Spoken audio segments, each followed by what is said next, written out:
నమస్తే. నేను మీ సుధాకర్ రావు. ఉత్తర తెలంగాణ యాత్రకి పునఃస్వాగతం. మనం పార్ట్ 1లో మన ప్రయాణాన్ని జగిత్యాల వరకు సాగించాము. పార్ట్ 2లో ఇప్పుడు మనం జగిత్యాల పట్టణం నుంచే మన ప్రయాణాన్ని మొదలు పెడుతున్నాము. ఒకప్పుడు ఇది కరీంనగర్ జిల్లాలో ఉండేది. అయితే నూతన తెలంగాణ రాష్ట్రం ఏర్పడిన తర్వాత జగిత్యాల అనేది జిల్లాగా మారింది. మీలో ఎంతమందికి తెలుసు, ఆంధ్రప్రదేశ్లో తూర్పు పశ్చిమ గోదావరి జిల్లాలని రైస్ బాల్ ఆఫ్ ఇండియా అంటారు కదా. వాటి తర్వాత అత్యధిక వరి సాగులో ఉన్న ప్రాంతమే ఈ కరీంనగర్ మరియు ఈ జగిత్యాల జిల్లాలు. 2001 మరియు 10 మధ్య ఉమ్మడి ఆంధ్రప్రదేశ్లో పశ్చిమ గోదావరి మొదటి స్థానంలో ఉంటే కరీంనగర్ జిల్లా రెండో స్థానానికి వెళ్ళింది. ఇప్పుడు మనం ఈ పచ్చని తెలంగాణని బాగానే ఆస్వాదిస్తూ మన చరిత్రని మళ్ళీ చెప్పుకుంటూ మన ప్రయాణాన్ని సాగిద్దాము. మనం మొదటి పాటలో శాతవాహనుల గురించి చెప్పుకున్నాం కదా. శాతవాహన సామ్రాజ్యం పతనం అయిపోయిన తర్వాత వారి శిథిలాల మీద ఏర్పడిన సామ్రాజ్యమే ఇక్ష్వాకులు. వీళ్ళు సామాన్య శకం 2 నుంచి 295 వరకు పరిపాలించారు, సుమారు 75 సంవత్సరాలు. వీళ్ళు ప్రస్తుతం ఉన్న నాగార్జున కొండని రాజధానిగా చేసుకుని పరిపాలించడం జరిగింది. వీరి తర్వాత ఉద్భవించిన ఒక గొప్ప సామ్రాజ్యమే విష్ణుకుండినులు. సుమారు 4వ శతాబ్దం నుంచి 7వ శతాబ్దం వరకు వీళ్ళు అజేయంగా పరిపాలించారు. మన మాటల మధ్యలో సుమారు 30 కిలోమీటర్లు ప్రయాణించి ప్రసిద్ధ నవనారసింహ క్షేత్రమైన ధర్మపురికి చేరుకున్నాము. మన దేశంలో చాలా రాష్ట్రాల్లో భగవంతుడికి సంబంధించిన ఒక్కో విశేషాలు ఉంటాయి. ఉదాహరణకి ఆంధ్రప్రదేశ్లో పంచారామాలు లేదా నవనందులు, అదే తమిళనాడులో షణ్ముఖ దేవాలయాలు, అలానే మహారాష్ట్రలో అష్టగణపతి దేవాలయాలు, అలానే మన ఉమ్మడి తెలుగు రాష్ట్రాలు అంటే ఆంధ్ర తెలంగాణ కలిపి నవనారసింహ క్షేత్రాలు ఉన్నాయి. అందులో ప్రసిద్ధమైనదే ధర్మపురి. మన తెలుగు రాష్ట్రాల్లో నవనారసింహ క్షేత్రాలు కృష్ణా జిల్లాలోని వేదాద్రి, గుంటూరు జిల్లాలోని మంగళగిరి, తూర్పుగోదావరి జిల్లాలోని అంతర్వేది, విశాఖపట్నంలోని సింహాచలం, అనంతపురం జిల్లాలోని కదిరి, నెల్లూరు జిల్లాలోని పెంచలకోన, కర్నూలు జిల్లాలోని అహోబిలం, యాదగిరిగుట్టలోని యాదాద్రి, మన జగిత్యాల జిల్లాలోని ధర్మపురి. భూషణ వికాస శ్రీ ధర్మపురి నివాస దుష్ట సంహార నరసింహ దూరితాదుర అనే మకుటంతో యావత్ ఆంధ్ర రాష్ట్ర ప్రజలకు సుపరిచితం మన ధర్మపురి. ధర్మపురికి పోతే యమపురి ఉండదే అనే నానుడి భక్తుల్లో ఇప్పటికీ ఉంది. ముందుగా ఇక్కడ కొలువైన ఉన్న యమధర్మరాజు ఆలయాన్ని మనం సందర్శిద్దాం. యమధర్మరాజు రోజు పాపుల్ని చూసి వారి శిక్షలు వేసి తనకి లేనిపోని పాపాలు అంటుకుంటాయని దిగులు చెంది ఆ పాప ప్రక్షాళనకు తీర్థయాత్రలు చేస్తూ ఇక్కడ గోదావరిలో స్నానమాచరించారు. దానికి ఆయనకు మనశ్శాంతి లభించింది. నరసింహస్వామికి మందిరానికి వెళ్ళి పూజించాడు. నరసింహస్వామి ప్రసన్నుడై ఇక ముందు నీకెలాంటి పాపాత్ముడు వచ్చినా నీకు ఎలాంటి దోషం ఉండదని చెప్పి తన సన్నిధిలోనే నివసించమని ఆనతిచ్చాడు. మూల విరాటుని దర్శించుకుందాం. ఇక్కడ నరసింహస్వామి లక్ష్మీ సమేతంగా వెలిసి యోగానంద నరసింహుడుగా స్వయంభూ సాలగ్రామం విగ్రహంలో పద్మాసనుడై కోర మీసాలతో ప్రసన్న వదనంతో దర్శనమిస్తాడు. ఇక్కడ ఉన్న మరో ఆలయంలో ఉగ్రరూపుడైన మరో నరసింహస్వామి విగ్రహం కూడా ఉంటుంది. ఈ దేవాలయానికి క్షేత్రపాలకుడు ఆంజనేయ స్వామి. అందువల్లే ఈ క్షేత్రం భూతపేత పిశాచాల నుంచి బారింపబడే వారికి ఉపశమనం కలిగిస్తుందని భక్తుల విశ్వాసం. నాతో పాటు మీరు కూడా స్వామివారి దర్శనం చేసుకున్నాం కదా. నరసింహస్వామి యముడికి తన సన్నిధిలోనే నివసించమని కూడా ఆనతిచ్చారు. నరసింహస్వామి ఆలయం వెలుపల ఉన్న ధర్మరాజ ఆలయం దర్శించి అక్కడ గండదీపంలో నూనె సమర్పించిన వారికి అపమృత్యుంజయ దోషం ఉండదని, మృత్యుభయం ఉండదని ప్రతీతి. యమధర్మరాజు స్నానం చేసిన ప్రదేశాన్ని యమకుండమని పేరు. పూర్వము ధర్మవర్మ అనే మహారాజు ప్రజలందరినీ ధర్మ మార్గంలో నడిపించి 4 పాదముల ధర్మములతో ఈ క్షేత్రాన్ని పరిపాలించిన కారణంగా దీనికి ధర్మపురి అని పేరు వచ్చినట్టు ఇతిహాసాల ద్వారా మనకు తెలుస్తుంది. ఇప్పుడు మనం దర్శించబోతుంది అతి పురాతనమైన శివాలయం. సాక్షాత్తు శ్రీరామచంద్రుడే ఇక్కడ ఇసుకతో శివలింగాన్ని తయారు చేశారని ప్రతీతి. ఈ దేవాలయంలో ఎటువంటి కెమెరాలకి అనుమతి అయితే లేదు. మనము ప్రధాన శివాలయంలోని శివలింగాన్ని మరియు ఇక్కడ దగ్గరలోని పురాతన వినాయకుడి విగ్రహాన్ని దర్శించుకుందాం. సత్యవతీదేవి తన పాతివాత్యాన్ని నిరూపించడం కోసం ఇసుకని గాలిలోకి విసరడంతో ఆ ఇసుక రేణువులు స్తంభంగా మారి నిలిచిన ఉదంతం ఈ క్షేత్రంలో నేటికి కనిపిస్తూ ఉంటుంది.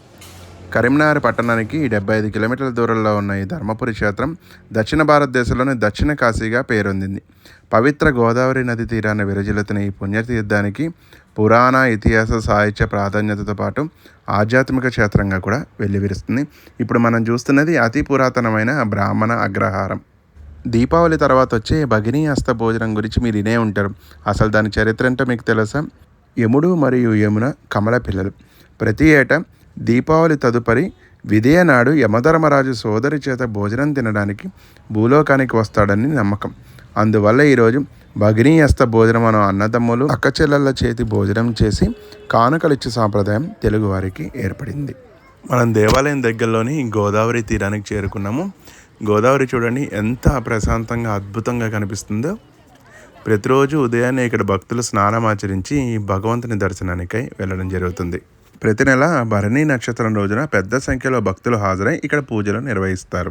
ఇక్కడ నుంచి ప్రసిద్ధమైన బ్రహ్మకుండం అని ఉంటుంది, దాన్ని కూడా సందర్శిద్దాము. కరీంనగర్ పట్టణానికి 75 కిలోమీటర్ల దూరంలో ఉన్న ఈ ధర్మపురి సాంస్కృతిక నగరంగా వెల్లివిరుస్తుంది. మనం చూస్తున్నదే బ్రహ్మకుండము. స్వామివారిది తెప్పోత్సవం మరియు కార్తీక దీపోత్సవాలన్నీ ఈ ప్రాంతంలో నిర్వహిస్తారు. దీన్ని నిర్మించింది గంగపుత్రులు. ఎంతో రమణీయమైన దృశ్యంతో ఉంటుంది ఇది. చుట్టూరా బ్రాహ్మణ అగ్రహారాలు, మధ్యలో ఒక పెద్ద కోనేరు మధ్యలో ఒక చిన్న గోపురంతో కూడిన గుడి లాంటి ఆకారం. అచ్చు తమిళనాడులోని మదురై ప్రాంతమే నాకు దీన్ని చూస్తే గుర్తొచ్చింది. ధర్మపురి గురించి చెప్పాలంటే ఒక రోజులో సరిపోదు. ఈ ప్రదేశాన్ని వదిలి రావడం కూడా అంత సులువు అయితే కాదు. ఓం నమో నారసింహాయ నమః. ఈ ప్రదేశం కరీంనగర్కి 75 కిలోమీటర్ల దూరంలోనూ, హైదరాబాద్ నుంచి 230 కిలోమీటర్ల దూరంలోనూ ఉంటుంది. ఇప్పుడు మనం ధర్మపురి నుంచి 15 కిలోమీటర్లు ప్రయాణించి మనం చరిత్రలో చెప్పుకున్నాం కదా, శాతవాహనుల మొదటి రాజధాని అయిన కోటిలింగాల వైపు మన ప్రయాణాన్ని సాగిద్దాము. మన తెలంగాణ చరిత్రలో శాతవాహనుల అనంతరం ఇక్ష్వాకుల గురించి చెప్పుకున్నాం కదా. తర్వాత పాలించిన గొప్ప రాజులు విష్ణుకుండిలు. వీళ్ళు తెలంగాణలోని ఇంద్రపాల నగరాన్ని రాజధానిగా చేసుకుని 300 ఏళ్ళు పరిపాలించారు. వీరిలో ముఖ్యంగా 2వ మాధవవర్మ గొప్ప రాజు. అశ్వమేధ యాగం కూడా చేశారు. దాదాపు 100 యుద్ధాలు చేసి గెలిచిన గొప్ప వీరులు. కీసరగుట్ట, ఉండవల్లి గుహలు మొదలైనవన్నీ ఈయన కాలంలో నిర్మించినవే. సామాన్య శకం 616లో 2వ పులకేసి విష్ణుకుండిల మీద దాడి చేసి వేంగి పీఠాపురాన్ని ఆక్రమించి చాళుక్య రాజ్యాన్ని తెలంగాణలో స్థాపించారు. ఈ సంఘటనతో తెలంగాణలో విష్ణుకుండినుల సామ్రాజ్యం ముగిసిపోయి ఒక గొప్ప సామ్రాజ్యమైన చాళుక్య సామ్రాజ్యానికి తెరలేచి మనం పార్ట్ 1 వీడియోలో చర్చించుకున్నాం కదా కోటిలింగాల ప్రాముఖ్యత ఏంటో. దక్షిణ భారతదేశాన్ని పరిపాలించిన గొప్ప రాజుల్లో ఒకలైన శాతవాహనుల మొదటి రాజధాని ఈ కోటిలింగాల క్షేత్రం. చుట్టూ గోదావరి నది, ఒకవైపు పెద్దవాగు, రెండింటి సంగమాల మధ్య ఉన్నదే ఈ కోటిలింగ క్షేత్రము. ఈ ప్రాంతంలో మొత్తం 3 సార్లు తవ్వకాలు జరిగాయి. మొదటిసారిగా 1974లో జరిగిన తవ్వకాల కారణంగా ఒక పురాతన నగరం బయటపడింది. దాని కారణంగానే శాతవాహనుల మొదటి రాజధాని కోటిలింగాల అని ఈ ప్రపంచానికి తెలియడం జరిగింది. ఇక్కడ శాతవాహనుల తొలి చక్రవర్తి అయిన శ్రీముఖుడికి సంబంధించిన శాసనాలు మరియు అనేక నాణాలు బ్రాహ్మీ లిపిలో లభించడం జరిగింది. ఇక్కడ చుట్టూ గోదావరి ఎంతో రమణీయంగా కనిపిస్తూ ఉంటుంది. ఒకవేళ శ్రీపాద ఎల్లంపల్లి ప్రాజెక్టు కనుక పూర్తయితే ఈ ప్రాంతం అంతా ముంపుకు గురి అవచ్చని ఒక అభిప్రాయం ఉంది. ఇక్కడ కోటి లింగాల అంటే కోటి లింగాలు ఉన్నాయని అర్థం కాదు. కోటలో లింగం, ఒక పెద్ద కోట ఉండి ఆ కోట మధ్యలో శివలింగం ఉండేది. దాని కారణంగానే ఈ ప్రాంతానికి కోటి లింగాలు అని వచ్చింది. కాలక్రమేణా కోట కాలగర్భంలో కలిసిపోవడంతో ఈ ప్రాంతంలో ఒక శివాలయాన్ని నిర్మించారు. మన తదుపరి గమ్యస్థానం శ్రీరామచంద్రుడు నడయాడిన శ్రీరాముని గుండాలు. ఇక్కడ నుంచి ఇంకా 65 కిలోమీటర్లు. ప్రస్తుతం మనము రామగుండం వెళ్ళే దారిలో ఉన్నాం. దారిలో పెట్రోల్ అయిపోయింది. మా వాడు పెట్రోల్ తీసుకురావడానికి వెళ్ళాడు. బండిని ఇక్కడైతే పార్క్ చేసాము. ఇక్కడ నుంచి రామగుండం 25 కిలోమీటర్లు. ఇంకా పులకేసి విష్ణుకుండిని జయించి తెలంగాణ మరియు ఆంధ్ర ప్రాంతాన్ని చేజిక్కించుకున్న తర్వాత వారిరువురి సోదరుల్లో విక్రమాదిత్యని ఆంధ్ర ప్రాంతం వైపు, రెండో సోదరుడైన వినయాదిత్యని తెలంగాణ ప్రాంతం వైపు పంపడం జరిగింది. ఆంధ్ర వైపు వెళ్ళిన వారే తూర్పు చాళుక్యులు. వారు నిర్మించిందే రాజమండ్రి నగరం. తెలంగాణ వైపు వెళ్ళిన వారు వేములవాడ చాళుక్యులు. వాళ్ళు నిర్మించిన నగరాలు బోధన్ మరియు వేములవాడ. సుమారు 7 నుంచి 10వ శతాబ్దాల మధ్య బోధన్ని మొదటిగా రాజధాని చేసుకుని తర్వాత వేములవాడకి వారు రాజధాని మార్చుకోవడం జరిగింది. తర్వాత రాష్ట్రకూటులు తెలంగాణ ప్రాంతాన్ని ఏలడం జరిగింది. వీరి అనంతరం తక్కువ కాలంలో కళ్యాణి చాళుక్యులు, కుందూరు చోళులు ఈ తెలంగాణ నేలని పరిపాలించడం జరిగింది. వీరి కాలంలోనే నల్గొండలో నిర్మించిన అద్భుతమైన దేవాలయం ఛాయా సోమేశ్వరాలయం. దీని గురించి కూడా నేను ఇంతకుముందే వీడియో చేశాను, చూడగలరు. మనం మాట్లాడుతూ సుమారు 60 కిలోమీటర్లు ప్రయాణించేసి రామగుండం చేరుకున్నాము. ఇది రాముని గుండాలి యొక్క వెళ్ళే మార్గంలో ఒక పురాతనమైన వినాయకుడి విగ్రహం. మనం రామగుండాల వైపు వెళ్తున్నాము. శ్రీరామచంద్రుడు వనవాసం సమయంలో ఈ ప్రాంతానికి వచ్చి ఇక్కడ కొంతకాలం నివసించి మంచినీటి కోసం 108 కుండాల్ని తవ్వారని, అందుకే ఈ ప్రాంతాన్ని రామకుండము తదనంతరం రామగుండంగా మారిందని చెప్తారు. మన భారతదేశం అంతా రాముడి సాక్ష్యాలే. ఇది రామగుండానికి వెళ్ళే మార్గము. ఇది ఒక చిన్న గుట్ట మీద ఉన్న 108 కుండాలు. ఇక్కడ ఏ విధమైన ఎంట్రీ ఫీజు అయితే లేదు, చెప్పులు లేకుండా వెళ్ళాలని మనకి చెప్పారు. ఇవన్నీ మీకు కనిపిస్తున్నవన్నీ కుండాలు. అదే ఒకవేళ మనం వానాకాలంలో వచ్చినట్టయితే ప్రతి కుండము ఇలా జలధారాలతో నిండి 108 కుండాలు నిండుగా ఉంటాయి. ఎంతో రమణీయంగా ఉంటుంది ఈ దృశ్యం. వీటన్నిటికీ పబ్లిసిటీ చాలా అవసరం. మన ఆంధ్రప్రదేశ్లోనూ తెలంగాణలోనూ ఇలాంటి చారిత్రాత్మక ప్రదేశాలు ఎన్నో ఉన్నాయి, కానీ పబ్లిసిటీనే కరువైంది. మీ అందరికీ తెలిసిన విషయమే, ఆంధ్రప్రదేశ్లో రెంటచింతల, తెలంగాణలో కొత్తగూడెం, రామగుండం అత్యధిక ఉష్ణోగ్రతలు. ప్రజెంట్ ఇది నవంబర్ సీజను అయినా కూడా ఉష్ణోగ్రతలు విపరీతంగా ఉన్నాయి. మా ప్రయాణంలో ఈ ప్రాంతంలోనే మాకు చెమట పట్టింది. దీనికి గల కారణం దీని కింద ఉన్న విపరీతమైన బొగ్గు నిల్వలు. మన భారతదేశంలో అత్యధిక బొగ్గు ఉత్పత్తి మహారాష్ట్రలోని చంద్రపూర్ కాగా మొదటి స్థానంలో, రెండో స్థానంలో సింగరేణి. అంటే ఈ రామగుండం, గోదావరి కని ప్రాంతాలన్నీ అత్యధిక బొగ్గు గనులు ఉన్న ప్రాంతాలు. ఇప్పుడు మీరు చూస్తున్నారు కదా, ఇదంతా ఓపెన్ కాస్ట్ మైనింగు, అంటే బొగ్గు ఉత్పత్తి కేంద్రము. ఇక్కడ దగ్గరలోనే మనకి ఎన్టీపీసీ కూడా ఉంటుంది, నేషనల్ థర్మల్ ప్రాజెక్టు. దాన్ని కూడా మనం విహంగ విషయంలో చూద్దాము. ప్రజెంట్ మనం రామగుండం నుంచి గోదావరి కనికి వెళ్తున్నాము. రామగుండం, గోదావరి కని ఈ రెండు ట్విన్ సిటీస్. ఇప్పుడు మనం ఎన్టీపీసీని ఒకసారి దర్శిద్దాం.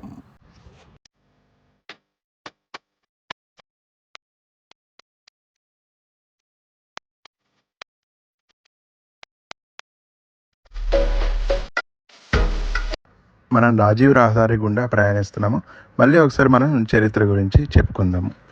కళ్యాణి చాళుక్యుల సామంతులైన ప్రోలాట్టు 1110-1180 మధ్య స్వతంత్రులయ్యారు. వీరే తెలంగాణని అద్భుతంగా పరిపాలించిన గ్రేట్ కాకతీయ రాజులు. ఇప్పుడు మనం పెద్దపల్లి జిల్లా నుంచి మంచిర్యాల జిల్లాలోకి ఎంటర్ అవుతున్నాం. మీరు ప్రయాణిస్తున్న బ్రిడ్జే గోదావరి నదికి ఇటువైపు, పెద్దపల్లి నదికి అటువైపు మంచిర్యాల జిల్లాలో. మన తదుపరి గమ్యస్థానం చెన్నూరు మీదుగా కాళేశ్వరం. మన పార్ట్ 1 వీడియోలో ప్రయాణించిన రాజీవ్ రహదారి ఇక్కడితో ముగుస్తుంది. ఇదంతా అటవీ ప్రాంతంలో మన ప్రయాణం సాగుతుంది. ఇక్కడ నుంచి చెన్నూరు సుమారు 40 కిలోమీటర్లు. తెలంగాణలో కాకతీయులు అచ్చమైన తెలుగు రాజులు. వీరు తెలుగుని మరియు సంస్కృతిని విశేషంగా అభివృద్ధిపరిచారు. వీరిలో ముఖ్యంగా గణపతి దేవులు, రాణి రుద్రమ్మ, చివరి రాజైన ప్రతాపరుద్రుడు అద్భుతంగా పరిపాలించడం జరిగింది. వీరి కాలంలోనే అనేక దేవాలయాలు మరియు తెలుగు అనేది బాగా విశేషంగా అభివృద్ధి చెందడం జరిగింది. మన మాటల్లోనే చెన్నూరు పట్టణానికి చేరుకున్నాము. చెన్నూరు కాళేశ్వరం ఇల్లు మార్గంలో వచ్చే ఒక చిన్న పట్టణము. ఇది మంచిర్యాల జిల్లాలో ఉంటుంది. ఇక్కడ ముఖ్యంగా శివాలయము మరియు అగస్త్యేశ్వర స్వామి దేవాలయం ఎంతగానో ప్రాముఖ్యతను సంతరించుకున్నాయి. మనకి దూరంగా కనిపిస్తున్నది అగస్త్యేశ్వర స్వామి దేవాలయము.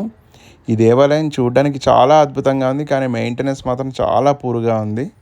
ఇలాంటి ప్రదేశాలను ఇంకా అభివృద్ధి చేయాల్సిన ఆవశ్యకత ఎంతైనా ఉంది. దేవాలయం లోపల చూడడం కన్నా డ్రోన్ వ్యూలో పరిసర ప్రాంతాలు ఇంకా అందంగా ఉన్నాయి, వాటిని గమనిద్దాం.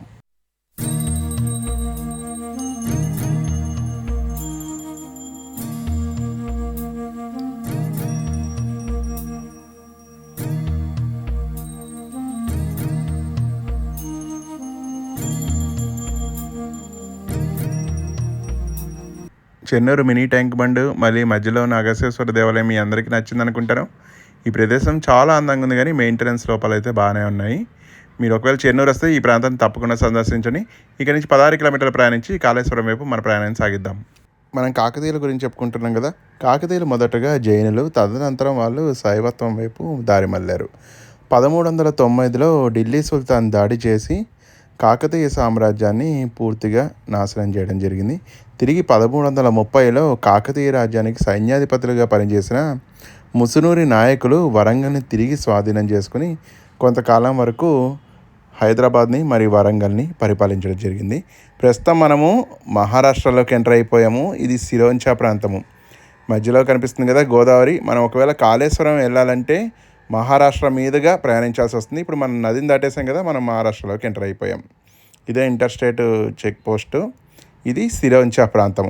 మనం 7 కిలోమీటర్లు మహారాష్ట్రలో ప్రయాణించి తిరిగి మళ్ళీ మన తెలంగాణలోకి కాళేశ్వరం ద్వారా ఎంటర్ అవ్వాల్సి వస్తుంది. తెలంగాణలోని బోర్డర్ అయిన కాళేశ్వరం చేరుకోవడంతో మన ఉత్తర తెలంగాణ యాత్రలో ఒక భాగం ముగిసిందని చెప్పుకోవచ్చు. Kaleshwaram Maharashtra Telangana border, Godavari river. అసలు తెలుగు అనే పదం ఎలా ఏర్పడింది? 3 లింగాల మధ్యనున్న భూభాగాన్ని త్రిలింగ దేశంగా పిలిచారు. అదే కాలక్రమేణా తెలుగుగా మారింది. 3 లింగాలు అనగా తెలంగాణలోని కాళేశ్వరం, కోస్తాంధ్రలోని ద్రాక్షారామం, రాయలసీమ భూభాగంలోని శ్రీశైలం. ఈ 3 లింగాల మధ్యనున్న భూభాగమే మన తెలుగు నేల. ఆ 3 లింగాల్లో ఒకటైన కాళేశ్వరం దేవాలయానికి మనం వచ్చాం. దేవుణ్ణి ఒకసారి దర్శించుకుందాం. ఈ దేవాలయం యొక్క ప్రత్యేకత ఒకే పానపట్టం మీద 2 శివలింగాలు ఉండడం. ఈ విధంగా భారతదేశంలో ఎక్కడా లేదు. ఇందులో ఒకటి యముడు స్థాపించిన శివలింగం. ఈ దేవాలయంలో ఏ విధమైన కెమెరాలకైతే అనుమతి లేదు. కాళేశ్వరం మన హైదరాబాద్ నుంచి 277 కిలోమీటర్లను, కరీంనగర్ నుంచి 130 కిలోమీటర్లను, వరంగల్ నుంచి 150 కిలోమీటర్ల దూరంలో ఉంటుంది. ఇప్పుడు మీరు చూస్తున్నది తెలంగాణ గవర్నమెంట్ వాళ్ళు రిలీజ్ చేసిన కాళేశ్వరం ప్రాజెక్టు యొక్క డ్రోన్ వ్యూస్.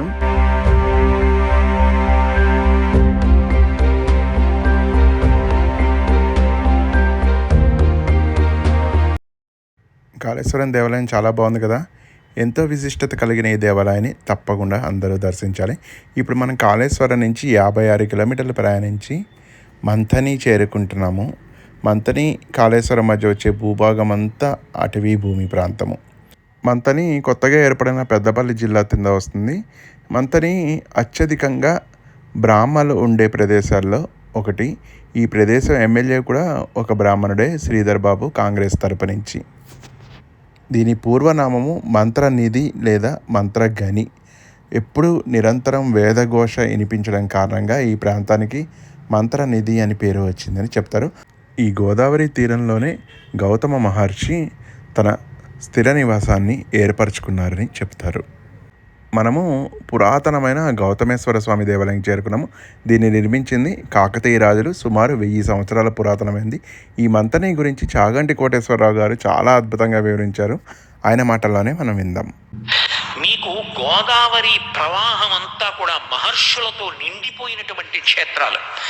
ప్రత్యేకించి గౌతముడి యొక్క స్పర్శ ఎక్కువగా ఉన్నది ఎక్కడ అంటే కరీంనగర్ జిల్లాలో ఉన్నటువంటి ప్రాంతంలోనే గౌతమ మహర్షి గోదావరి ఒడ్డున చాలా కాలం ఆశ్రమ నిర్మాణం చేసుకుని తపస్సు చేసుకున్నట్టుగా కూడా చారిత్రక సాక్ష్యాలు కనపడతాయి.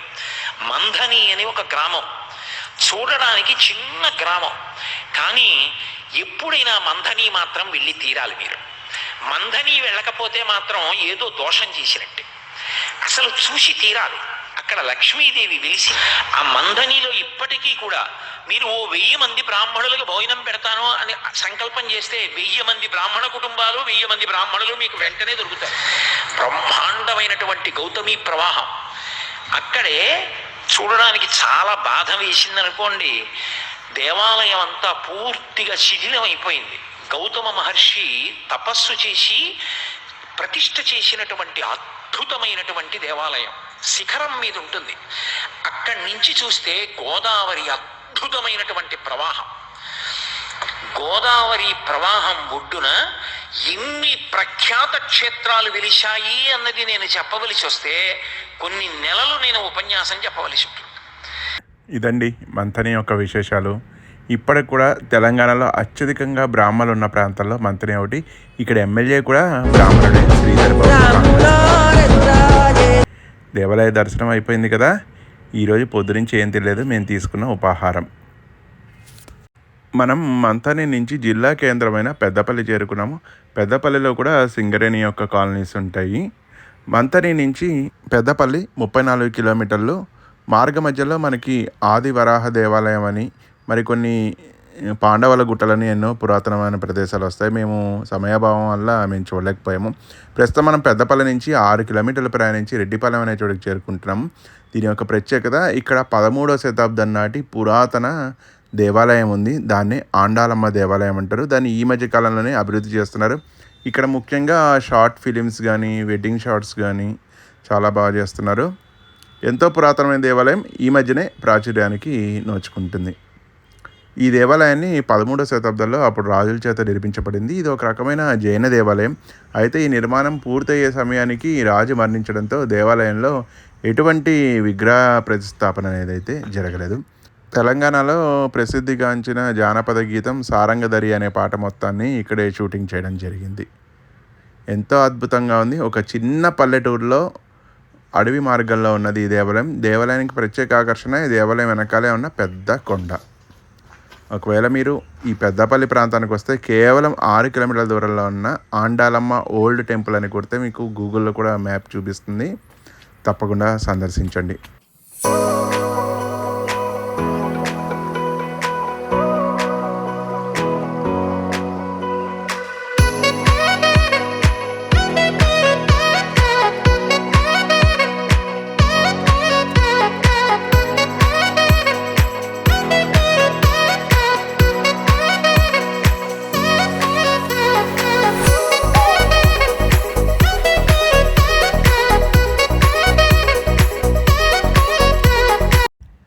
దేవాలయం పరిసర ప్రాంతాల్లో దేవాలయం చాలా బాగుంది కదా. ఇప్పుడు మనం తెలంగాణ పల్లెల అందాలను వీక్షిస్తూ ఇక్కడి నుంచి కేవలం 36 కిలోమీటర్ల దూరంలో ఉన్న కరీంనగర్ చేరుకుందాము. కరీంనగర్ తెలుసు కదా, తెలంగాణ ఉద్యమంలో ప్రముఖ పాత్రను పోషించింది కరీంనగర్ పట్టణము ప్లస్ జిల్లా కేంద్రం కూడా. ఇప్పుడు మనం చరిత్రలో చివరి అంకానికి వద్దాం. కాకతీయుల అనంతరం మునుసూరి నాయకులు 1326 నుంచి 1356 మధ్య పరిపాలించారు. తర్వాత ఇంకా బహుమనీ సుల్తాన్ల సామ్రాజ్యం స్టార్ట్ అయింది, అనగా 1347 నుంచి 1512 వరకు. వారి అనంతరం గోల్కొండ నవాబులు 1512 నుంచి 1680 వరకు. చివరిగా నిజాములు 1724 నుంచి 1950 వరకు వాళ్ళు పరిపాలించారు. నిజాం కాలంలోనే ఎక్కువగా దురాఘాతాలు జరిగాయి. ముఖ్యంగా రజాకార్లు అనేవాళ్ళు ఒక ప్రైవేటు సైన్యంగా ఏర్పడి అనేక మంది హిందువుల ఊచకోతకి కారణమయ్యారు. మనం ప్రస్తుతం కరీంనగర్లో నూతనంగా నిర్మించిన హ్యాంగింగ్ బ్రిడ్జ్ చూస్తున్నాము. తెలంగాణ రాష్ట్రంలో కేవలం 2 హ్యాంగింగ్ బ్రిడ్జ్లనే, ఒకటి హైదరాబాద్లో ఉంటే దుర్గం చెరువు మీద, రెండోది ఈ కరీంనగర్ పట్టణంలోని ఈ హ్యాంగింగ్ బ్రిడ్జ్. మీరు చూస్తున్నది వెనకాల భాగం అంతా లోయర్ మానేరు డ్యామ్. కరీంనగర్ హైదరాబాద్ నుంచి కేవలం 136 కిలోమీటర్ల దూరంలో ఉన్న పట్టణము. చాలా సుందరమైన పట్టణము. అనేక చారిత్రాత్మక ప్రదేశాలు ఉన్నాయి, కోటలు కూడా ఉన్నాయి. సమయాభావం వల్ల ఇక్కడ దగ్గరలో ఉన్న కోటను మేము దర్శించలేకపోతున్నాము. మనం హ్యాంగింగ్ బ్రిడ్జ్ నుంచి కరీంనగర్ పట్టణంలోకి చేరుకున్నాము. కరీంనగర్లో మెయిన్ కరీంనగర్ కమాన్ అని ఉంటుంది. ఎలా అయితే హైదరాబాద్కి చార్మినార్ ఉంటుందో అలానే కరీంనగర్ కమాన్ కూడా చాలా ఫేమస్. ఆ ప్రదేశానికి చేరుకుని ఎట్లాగో టిఫిన్ తినలేదు కాబట్టి అక్కడ ఫేమస్ లక్ష్మీ టిఫిన్ సెంటర్ ఉంటుంది, అక్కడ మన పలహారాన్ని భుజిద్దాం.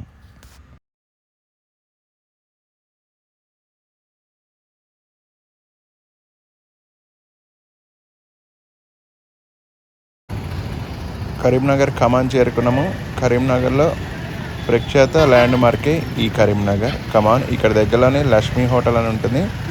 అద్భుతంగా ఉంది టిఫిన్. ఏదైనా 40 రూపాయలే. వీటితో పాటు కాంప్లిమెంటరీగా మనకి ఉప్మా కూడా ఇస్తున్నారు. ప్రత్యేకంగా ఇక్కడ చట్నీ మాత్రం సూపర్గా ఉంది. కరీంనగర్ పట్టణంలో lower Maner dam, hanging bridge, Adilabad fort మరియు జిల్లా మ్యూజియం కూడా చాలా బాగుంటాయి. కానీ సమయాభావం వల్ల మేము చూడలేకపోతున్నాము. ఇక్కడి నుంచి హైదరాబాదు సుమారు 160 కిలోమీటర్లు. కరీంనగర్ సిద్దిపేట హైవేలోనే బైరాన్పల్లి అనే ఊరు వస్తుంది. రజాకార్లకు వ్యతిరేకంగా పోరాడిన మొట్టమొదటి గ్రామం. సుమారు 98 మంది ఆత్మ బలిదానం కూడా ఈ ప్రదేశంలో జరిగింది. ఇదండి నా ఉత్తర తెలంగాణ యొక్క యాత్ర విశేషాలు. ఈ వీడియోలో నాకున్న పరిజ్ఞానంతో తెలంగాణ చరిత్ర మరియు నాకు తెలిసిన కొన్ని ప్రదేశాలని చూపించాను. ఈ వీడియో మీ అందరికీ నచ్చిందని ఆశిస్తూ నా యాత్ర నిరంతరం ఇలా కొనసాగాలని భావిస్తూ జై శ్రీరామ్.